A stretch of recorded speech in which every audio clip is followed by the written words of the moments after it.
এটা 2021-এর আইএসএফ নয়, 2026-এর আইএসএফ।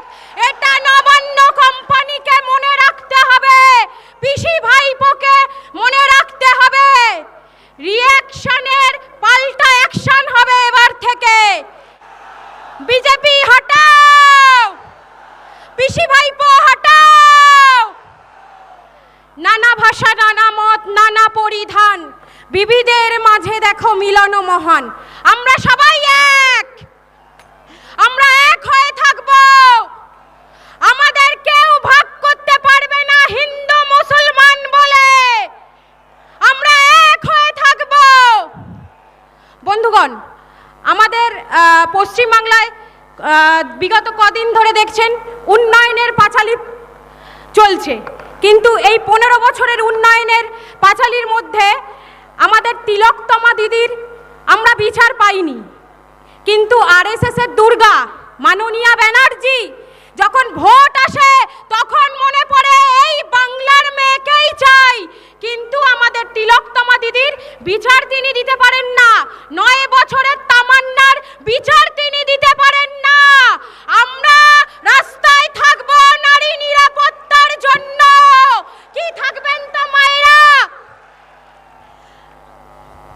এইভাবেই আমাদের রাস্তায় নেমে লড়াই করতে হবে তৃণমূলের চোখে চোখ রেখে।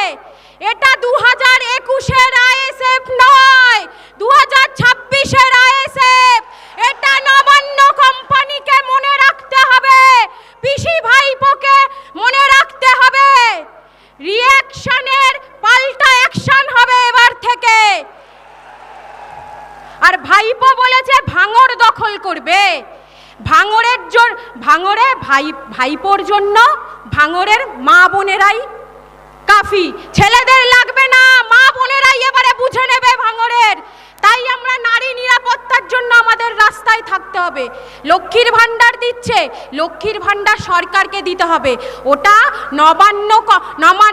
নবান্ন কোম্পানি বা ব্যানার্জি পরিবারের পৈতৃক সম্পত্তি নয়, ওটা আপনার আমার করের টাকা থেকে না লক্ষ্মীর ভান্ডার দিচ্ছে। তাই বন্ধুগণ, আমাদের রাস্তায় নেমে লড়াই করতে হবে। আমরা সবাই একসাথে লড়াই করব, চোখে চোখ রেখে লড়াই করব। 2026-এর বিধানসভা ইলেকশন হবে হলো চোরদের বিরুদ্ধে, চাকরি চুরির বিরুদ্ধে। ভাইজানের নেতৃত্বে আমরা এগিয়ে যাব এবং সুষ্ঠু সমাজ গড়ে তুলব, এই বলে সমর্থ করলাম। এবং আমি দুটো স্লোগান দেব, গলার আওয়াজটা যেন 14 তলা অবধি পৌঁছায়। ইনকলাব জিন্দাবাদ, ইনকলাব জিন্দাবাদ। ऐ जुल्मी जब जब जुल्म करेंगे सत्ता के हथियारों से, चप्पा चप्पा गूंज उठेगा इनकलाबों के नारों से। इनकलाब जिंदाबाद, भाईजान जिंदाबाद। तृणमूल हटाओ, बीजेपी हटाओ, भाईपो हटाओ, পিসি হটাও। এই নৈরাজ্যের বিরুদ্ধে লড়াই করব একসাথে। ইনকলাব জিন্দাবাদ, ইন্ডিয়ান সেকুলার ফ্রন্ট জিন্দাবাদ, নওশাদ সিদ্দিকী ভাইজান জিন্দাবাদ। আমরা লক্ষ্য করে দেখেছি এই তৃণমূল সরকার আসার পর থেকে তিনি যে আওয়াজ দিয়েছিলেন, যে বার্তা দিয়েছিলেন পশ্চিম বাংলার আপামর জনসাধারণের কাছে, যে আমাদেরকে ক্ষমতায় নিয়ে আসেন, সাচার কমিটির রিপোর্ট বাস্তবায়ন করব, 10,000 মাদ্রাসা স্যাংশন দেব। কিন্তু এই তৃণমূল গভর্নমেন্ট, চোরের গভর্নমেন্ট, মাদ্রাসাগুলোকে চুরি করে তৃণমূল খেয়ে নিয়েছে। তাই আমরা আপনাদেরকে বলতে চাই যে এই তৃণমূল সরকার সারা পশ্চিম বাংলার যে 614টা মাদ্রাসা আছে, এই 614টা মাদ্রাসাকে কিভাবে ধ্বংস করা যায়, কিভাবে শেষ করা যায়, তার প্ল্যান এই তৃণমূল সরকার নিয়েছে। আমরা দেখেছি সিনিয়র মাদ্রাসাগুলোতে সেখানে শিক্ষক নিয়োগ হচ্ছে না, হাই মাদ্রাসাগুলোতে শিক্ষক নিয়োগ হচ্ছে না। এসএসকে থেকে শুরু করে এসএসকেএম যতগুলো মাদ্রাসা আছে, কোনো মাদ্রাসায় শিক্ষক নিয়োগ নেই। এসএসসি নেই, পিএসসি নেই, মাদ্রাসা সার্ভিস কমিশন নেই। তাই বন্ধু, আপনাদেরকে বলবো, আপনার আমার বাপ দাদা 14 পুরুষেরা মাদ্রাসার জমি দান করেছিল, মাদ্রাসায় সন্তানদেরকে পাঠিয়েছিল, আলেম বানিয়েছিল। উদ্দেশ্য ছিল একটাই, তারা আগামী দিন দেশ গঠনের কাজে লাগবে, দেশ গঠনের কাজে তারা নিয়োজিত হবে, সমাজ গঠনের কাজে তারা নিয়োজিত হবে।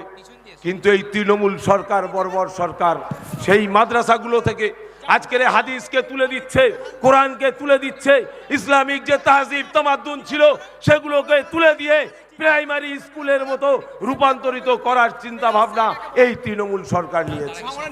এবং আরো আপনাদেরকে জেনে রাখতে হবে, এই তৃণমূল সরকারের আমলে এই পশ্চিম বাংলার বুকে এক শ্রেণীর মাদ্রাসার টিচার তারা রাজপথে আন্দোলন করছে।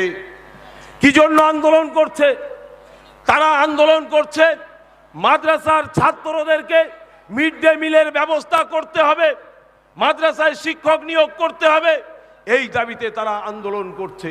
কিন্তু এই দিদিমণি এত বড় বর্বর, এত বড় নীচ মনের, বাংলার আপনার আমার মানুষকে, আপনার আমার সমাজের ভাইদেরকে, বোনেদেরকে দুধেল গাই ভাবে, তাই তিনি এদের সন্তানদেরকে দুবেলা দুমুঠো খাওয়ার জন্য ন্যূনতম মিড ডে মিলের ব্যবস্থা এই তৃণমূল সরকার করতে পারে না।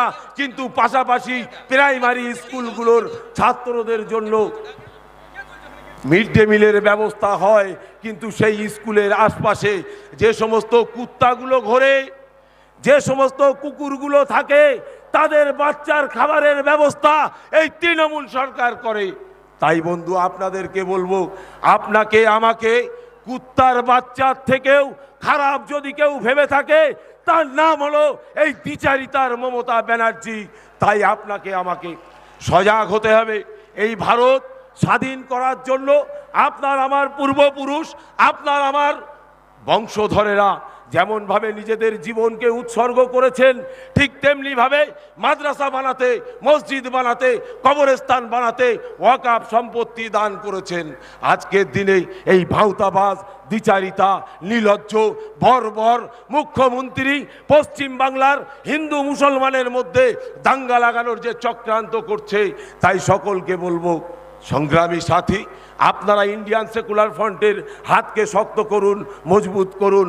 আগামী দিন মাদ্রাসা ফিরে পাবেন, মসজিদ ফিরে পাবেন, খানকা ফিরে পাবেন, কবরস্থান ফিরে পাবেন।